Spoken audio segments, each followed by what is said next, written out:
Trauma walk 2025 සඳහා සැපැමිණ සිටින්නා වූ ඔබ සියලු දෙනාවම ඉතාමත් ගෞරවයෙන් යුක්තව පිළිගනු ලබමි.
මේකේ මූලික අරමුණු තුනක් තියෙනවා.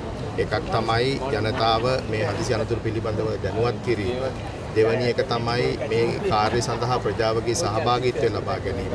තුන්වෙනි එක තමයි මේකට මේ හදිසි අනතුරු සම්බන්ධයෙන් රෝගීන්ට ප්‍රතිකාර කරන කාර්ය මණ්ඩලය අගය කිරීමට ලක් කිරීම. මේක අපි සෞඛ්‍ය අමාත්‍යතුමා, සෞඛ්‍ය ලේකම්තුමා, සෞඛ්‍ය සේවා අධ්‍යක්ෂ ජෙනරාල්තුමා ඇතුළු සියලු දෙනාගේ උපදෙස් සමග පෙන්වීම මත හදිසි අනතුරු ජාතික රෝහලේ හදිසි අනතුරු අංශයේ කාර්ය මණ්ඩලයේ සහභාගීත්වයෙන් මේක සිදු කරනවා. මම වෛද්‍ය ඉන්දික ජාගොඩ අධ්‍යක්ෂ හදිසි අනතුරු අංශ ශ්‍රී ලංකා ජාතික රෝහල.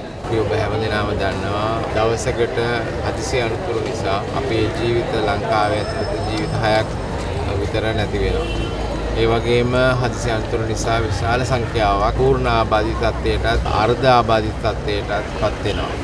ඉතින් මේක මම හිතන්නේ අපි සියලු දෙනාම දන්නවා මෑතකදී අපි ගත්තොත් අපිට දිනපතා ඉතාමත්ම දරුණු ගණයේ අනතුරු වාර්තා වෙනවා. අපි දකිනවා ජීවිත හානි වෙනවා. ඉතින් මේ පිළිබඳව ජනතාව දැනුවත් කරන්නත් අපගේ වගකීම ජනතාවගේ වගකීම අපේ වාහන එළවන රියදුරු මහතුන්ගේ ඒ වගේම පදිකයන්ගේ වගකීම මොකක්ද යන්න දැනුවත් කිරීම සඳහා තමයි අද මේ පාගමන සංවිධානය කරන්නේ.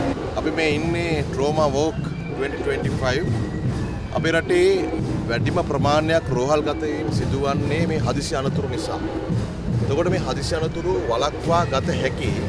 හදිසි අනතුරු වළක්වා ගැනීමෙන් එක පැත්තකින් සෞඛ්‍යයට අනිත් පැත්තෙන් රටේ ආර්ථිකයටත් තාම දැඩි ලෙස ප්‍රතිලාභයක් අත්පත් වෙනවා. ඉතින් මේ ට්‍රෝමා වෝක් එකේ අරමුණ බවට පත් වෙන්නේ මේ හදිසි අනතුරු පිළිබඳව ජනතාව දැනුවත් කරන්න. ඒ වගේම මේ හදිසි අනතුරු වලට ප්‍රතිකාර කිරීමේදී අපේ රෝහල් කාර්ය මණ්ඩලය විශේෂ වෛද්‍යවරුන්ගේ ඉඳලා සියලුම කාර්ය මණ්ඩලය ඉතාම දැඩි වෙහෙසක් ගන්නවා. ඒ අය අගය කරන්නත් මේ වෝක් එක තුළ බලාපොරොත්තු වෙනවා. එසේ නමුත් අපේ රටක් හැටියට ආර්ථික වශයෙන් ඉදිරියට එනකොට මේ අනතුරු වළක්වා ගැනීම සඳහා වන මැදිහත් වීමක් හැම පැත්තම කළ යුතුයි. ඒ අපේ බලාපොරොත්තු තිබෙන්නේ ජනතාව දැනුවත් කරමින් ඒ වගේ මේ කාර්ය මණ්ඩලය එකතු කරගනිමින් ඒ දැනුවත් කිරීම කරලා පුළුවන් තරම් මේ අනතුරු අවම කර ගැනීම ඒ හරහා අපේ රෝහල් පද්ධතියට වන බලපෑම අවම කර ගැනීම කාරණා ගන්නවා බලාපොරොත්තු වෙනවා.